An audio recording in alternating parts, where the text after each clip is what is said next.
Nessa edição do PB Desporto, sexta-feira, 11 de novembro de 2022, iremos destacar vários assuntos, entre eles o Campeonato Brasileiro na sua última rodada, a 38ª, ainda com briga por vaga à Copa Libertadores da América. Botafogo, o Fortaleza, o América, o Atlético Mineiro, o Atlético Paranaense, o São Paulo mesmo ainda com chances.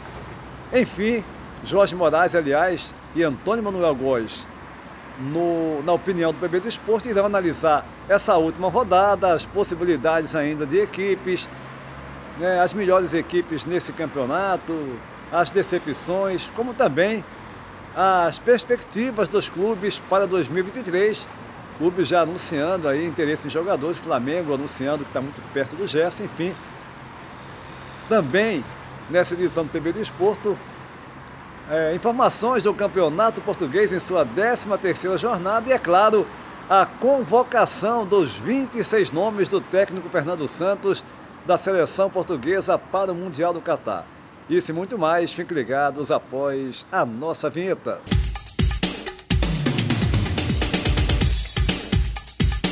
E iniciando essa edição do PB Desporto, vamos direto para Maceió, Alagoas, ouvir Jorge Moraes a respeito, primeiro assunto, da opinião do PB Desporto, o Campeonato Brasileiro.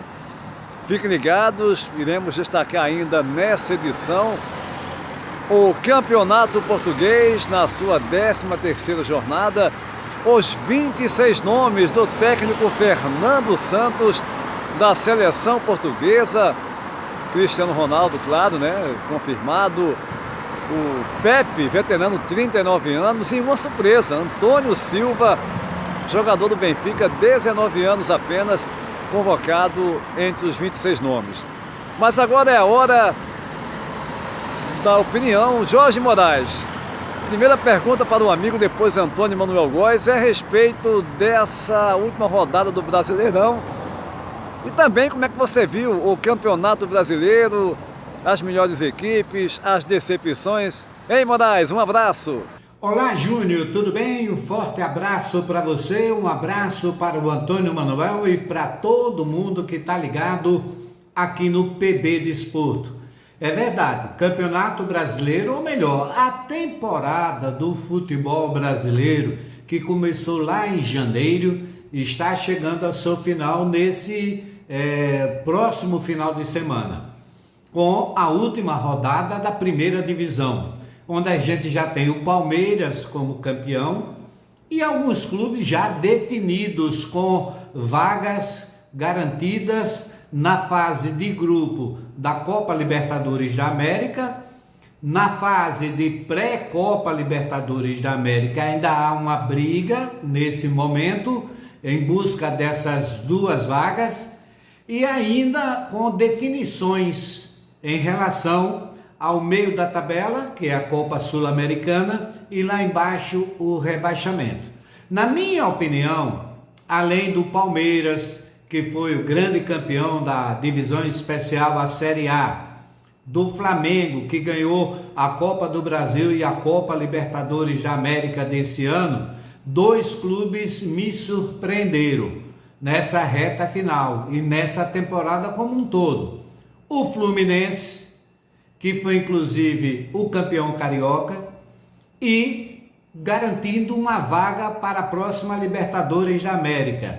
E o outro foi o Internacional, um time também que garantiu vaga para a Libertadores, uma vaga direta. Os demais ficaram sempre naquela briga ali, tentando, uma hora estava dentro do G4, outra hora estava fora. O Flamengo também, além de ganhar 2 grandes títulos na temporada, ainda garantiu vaga na Libertadores, uma vaga direta para o ano que vem. Então eu acho que esses foram os principais clubes da temporada. E na minha opinião, a maior decepção foi o Ceará, que já está rebaixado antes da última rodada. O time que estava há 5 anos seguidos na divisão especial do futebol brasileiro, do Júnior.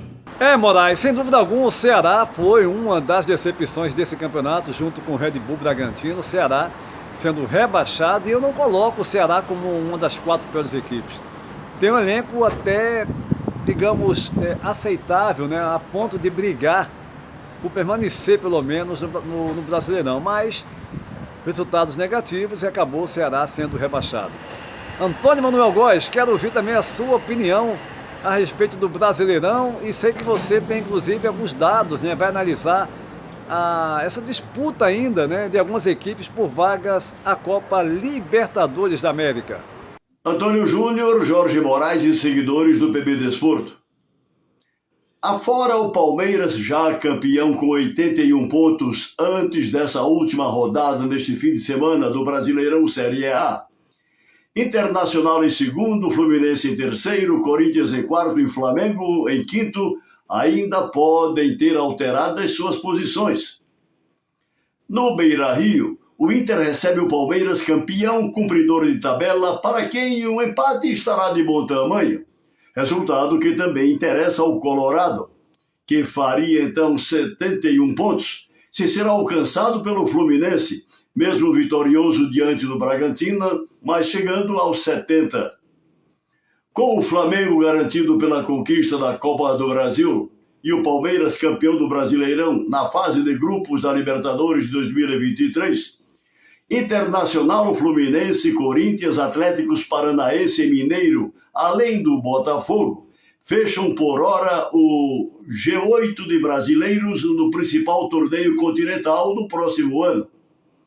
O empate com o Furacão na Arena da Baixada serviria ao Botafogo com 54, mas o América de BH, hoje com 52, poderá ultrapassar o Alvinegro Carioca, perfazendo 55 pontos, se derrotar em casa o virtualmente rebaixado Atlético Goianiense. Dessa forma, em sua arrancada de sucesso na reta final do Brasileirão, o Botafogo dependerá de vitória para figurar no G8. O Fortaleza, com 52 pontos, 10º colocado, depende de vitória contra o Santos na Vila Belmiro, de derrotas do América, Mineiro e Botafogo para figurar entre os 8 da Libertadores. Já o São Paulo terá que passar pelo Goiás na casa do adversário e torcer por milagre. Derrotas de Fortaleza, América e Botafogo. Tudo, enfim, sob a regra do imponderável, a ser definido com o fim dos jogos de domingo, marcados para 4 da tarde, Antônio Júnior. Tá legal, o Antônio Manuel Góes no Rio de Janeiro e pegando o gancho, já passando todos os jogos da última rodada do Campeonato Brasileiro com o nosso Antena Arcanjo passando para vocês. Teremos no sábado jogo único, já que a torcida do Flamengo no domingo tem encontro marcado com os jogadores no centro do Rio de Janeiro para celebrar as conquistas da Copa do Brasil e da Libertadores. E aí o Flamengo pediu e o jogo vai ser com o Avaí, o último jogo do Flamengo no Brasileirão, no Maracanã, sábado. Os demais jogos, no domingo, teremos o Atlético Paranaense recebendo a equipe do Botafogo, Ceará e Juventude, América Mineiro e Atlético Goianiense, Santos e Fortaleza, Cuiabá e Curitiba, Red Bull Bragantino e Fluminense, Corinthians e Atlético Mineiro, Internacional e Palmeiras e Goiás recebendo a equipe do Palmeiras. Ainda tem briga, como passou Antônio Manuel Góes agora há pouco, por vagas à Libertadores, uma rodada que promete muito essa última do Brasileirão. Agora o segundo assunto, ainda sobre o Brasileirão, sobre, o 2023, né, as perspectivas do mercado, os clubes já pensando aí nas contratações, o Flamengo já anunciando que está muito próximo do Gerson, que chega nos próximos dias no Rio de Janeiro. E começa contigo, Moraes, a sua opinião, a sua expectativa para as contratações dos clubes brasileiros visando 2023. Júnior, quem tem mais dinheiro hoje dos clubes brasileiros vai conseguir se distanciar ou começar na frente a temporada do ano que vem, porque vai poder fazer investimentos, vai poder contratar. Por exemplo, o Flamengo quer de volta o Gerson, que está no Olympique de Marseille. E o Gerson foi um baita de um jogador na temporada última que ele vestiu a camisa do Flamengo. Então, é um jogador que pode ser, sim, contratado, sem dúvida nenhuma, pelo o poder aquisitivo que tem o time do Flamengo. Não tenha dúvida que o Palmeiras perdeu, na minha opinião, o melhor jogador dele na temporada do Campeonato Brasileiro, que foi o Gustavo Scarpa, negociado com o futebol inglês. Então, hoje, o time do Palmeiras e o Abel Ferreira não tem no elenco do Palmeiras um jogador com a qualidade e com o estilo de jogo do Gustavo Scarpa. Então ele vai ter que contratar. Onde é que ele vai buscar esse jogador? Eu não tenho a menor ideia. Mas a gente acredita, e eu acredito muito nisso, que o Palmeiras não vai ter dificuldade financeira nenhuma. Pode até perder outros jogadores, mas vai ter força financeiramente falando para fazer investimentos e continuar mantendo a qualidade que o Abel Ferreira deu ao time nessas quase 3 últimas temporadas, quando o Palmeiras conquistou 6 títulos na frente como técnico, o Abel Ferreira. É trabalhar, amigo. Palmeiras e Flamengo não vai ter nenhuma dificuldade nesse sentido. Os demais sim. Até o Cruzeiro, que conseguiu o acesso para a divisão especial, o Ronaldo Fenômeno não é de estar abrindo a mão rapidamente e facilmente. Ele vai sempre dar uma segurada. E eu não sei qual vai ser o comportamento do Cruzeiro na primeira divisão na sua volta. Acredito até que o Grêmio, que está mais enxuto financeiramente, não sei como é que vai reagir o Vasco, o Bahia, mas vamos torcer para que a gente tenha belos investimentos, o fortalecimento dos clubes brasileiros para a temporada de 2023, viu, Júnior? É isso aí, Moraes, o fortalecimento dos clubes visando 2023. E aí, também quero ouvir você aí no Rio, Antônio Manuel Góes, a respeito das contratações, né? Os clubes já se movimentando, Flamengo falando no Gerson, como eu citei anteriormente, Palmeiras também pensando aí pelo menos em mais 2 nomes. E aí, Antônio Manuel Góes? Com o antecipado fim da temporada de 2022 por conta da Copa do Mundo no Catar a partir do domingo 20 deste mês de novembro, clubes brasileiros já têm em perspectiva a jornada de 2023. O Flamengo conquistou a Libertadores e a Copa do Brasil e o Palmeiras venceu o Brasileirão. Com o período de férias dos jogadores também antecipado em 1 mês, todos se reapresentarão para a pré-temporada na segunda quinzena de dezembro. Renovações, dispensas e contratações de reforços entre futebolistas e comissões técnicas integram a programação geral dos clubes das séries A, B, C e D. O Palmeiras, campeão da Série A, que perde o Gustavo Scarpa, seu principal destaque em 2022, contratado pelo Nottingham Forest da Inglaterra, segue sob o comando vitorioso do português Abel Ferreira, em sua 4ª temporada no Verdão, após 2 Libertadores, uma Copa do Brasil, um Paulistão e este findante Brasileirão. Afora pontuais idas ao mercado, a ordem no Verdão é priorizar joias da base, entre as quais já desponta como fulgurante realidade o meia-atacante Endrick, 16 anos de puro talento, completados em junho último. Todas as atenções voltam-se para o Flamengo, que do alto de sua estrutura gerencial e financeira, na esteira da conquista da Libertadores e Copa do Brasil, já anuncia o provável retorno do meio-campista Gerson, coringa nos títulos de 2019, negociado em 2020 ao francês Olympique de Marselha, excluído, todavia, dos planos do atual treinador do clube, após excelente começo sob o comando do argentino Sampaoli, que, por sinal, havia recomendado sua contratação. Já acertada a renovação de Felipe Luiz e do vitorioso treinador Dorival Júnior, o Flamengo agora se volta para acerto definitivo com o lateral esquerdo Ayrton Lucas, cedido por empréstimo pelo Spartak de Moscou, cujas tratativas já estão em curso. Por outro lado, dado o fim do ciclo do goleiro Diego Alves, 37 anos, e uma série de contusões, e a decisão de emprestar Hugo Souza, 23 anos, o rubro-negro já está apalavrado com Agustín Rossi, guarda-metas de 26 anos do Boca Juniors e da seleção argentina, que manifestou interesse em jogar no atual campeão da Libertadores. Também em fase de repatriação, o atacante brasileiro Caio Jorge, 20 anos apenas, por empréstimo, vinculado à Juventus da Itália, que, recuperado de grave lesão, não mais integra os planos do treinador Massimiliano Allegri, della Vecchia Signora de Turim.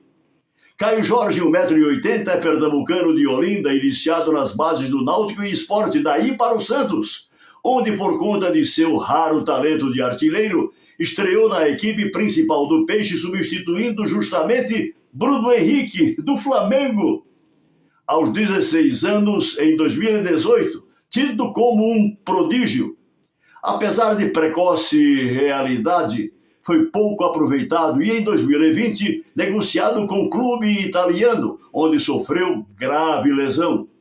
Plenamente recuperado, Caio Jorge não faz parte dos planos do treinador, mas poderá agregar alta qualidade de goleador ao Flamengo. Tá legal, Antônio Manuel Góes no Rio de Janeiro, Jorge Moraes em Maceió, Alagoas, na opinião do PB Desporto. O assunto agora é o Campeonato Português. Antero Arcanjo passando para a gente. Teremos no sábado Arouca contra o Rio Ave, Boa Vista e o Futebol Clube do Porto. Jogos do domingo, Vitória de Guimarães contra o Marítimo, Passos de Ferreira e Vizela, Portimonense e Braga, Benfica e Gil Vicente, Casa Pia e Chaves, Famalicão e Sporting. E na segunda-feira, jogo único, o Santa Clara recebendo o Estoril Praia. Benfica lidera o campeonato, segundo é o Futebol Clube do Porto, terceiro o Braga, quarto a Casa Pia, em quinto lugar o Vitória de Guimarães. Encerrando essa edição do PB Desporto, vamos passar agora, nosso Antero Arcanjo disponibilizando para vocês os 26 jogadores convocados pelo técnico Fernando Santos para a seleção portuguesa que irá disputar o Mundial do Catar. Começa dia 20, Portugal estreia dia 24 contra a Gana, 16 horas. Horário aqui de Portugal, 13 horas no Brasil. Eis a relação: guarda-redes, os goleiros Diogo Costa do Futebol Clube do Porto, José Sá do Wolverhampton e Rui Patrício da Roma. Defesas: Diogo Dalot do Manchester United, João Cancelo do Manchester City, Danilo Pereira do Paris Saint-Germain, Pepe do Futebol Clube do Porto, Rubem Dias do Manchester City, Antônio Silva do Benfica, Nuno Mendes do Paris Saint-Germain e Rafael Guerreiro do Borussia Dortmund. Os médios jogadores de meio campo, teremos João Palhinha do Fulham, Rubem Neves do Wolverhampton, Bernardo Silva do Manchester City, Bruno Fernandes do Manchester United, João Mário do Benfica, Matheus Nunes do Wolverhampton, Otávio do Futebol Clube do Porto, Vitinha do Paris Saint-Germain e o William Carvalho do Betis. Avançados os atacantes, André Silva do Red Bull Leipzig, Cristiano Ronaldo do Manchester United, Gonçalo Ramos do Benfica, João Félix do Atlético de Madrid, Rafael Leão do Milan e Ricardo Horta do Braga. São dos times de Portugal, 3 jogadores do Porto, 3 do Benfica, 1 do Braga e nenhum do Sport. Já dos jogadores que atuam fora, as equipes do resto da Europa, tivemos o futebol inglês com a predominância, 3 jogadores do Wolverhampton, 3 do Manchester United, 3 do Manchester City, 1 do Fulham, mais 3 do Paris Saint-Germain da França, 1 do Betis da Espanha, 1 da Roma e 1 do Milan, equipes da Itália, 1 do Atlético de Madrid da Espanha, mais 1 do Borussia Dortmund da Alemanha e mais outro jogador do Red Bull Leipzig, também do futebol alemão. Totalizando aí os 26 jogadores, confirmando Portugal estreia dia 24 de novembro, 16 horas aqui em Portugal, 13 horas no Brasil, contra a seleção de Gana. A novidade, a surpresa foi a convocação do Antônio Silva, zagueiro talentoso, 19 anos, um dos destaques da equipe do Benfica, que vem numa temporada invicta no Campeonato Português, como também na Champions League, e o Antônio Silva sendo convocado pelo Fernando Santos. E o jogador que havia uma dúvida, uma grande dúvida, é do Pepe, 39 anos, zagueiro veterano do Futebol Clube do Porto, com vários mundiais, várias Copas do Mundo, né, Eurocopa já na sua carreira. Ele está se recuperando em tratamento final já de uma lesão, de uma entorse no joelho, mas está praticamente recuperado e foi convocado pelo Fernando Santos para o Mundial. Lembrando que a partir da próxima segunda-feira, dia 15 de novembro, as edições do PB Desporto estarão focadas unicamente no Mundial do Catar. Eu, Antônio Júnior, direto aqui ligando da região do Porto Norte de Portugal, no Brasil, Jorge Moraes em Maceió, Alagoas e Antônio Manuel Góes no Rio de Janeiro. O PB Desporto vai ficando por aqui, convidando você para se inscrever no nosso canal, deixar o seu like e compartilhar os nossos vídeos em suas redes sociais. A todos um abraço e até a próxima!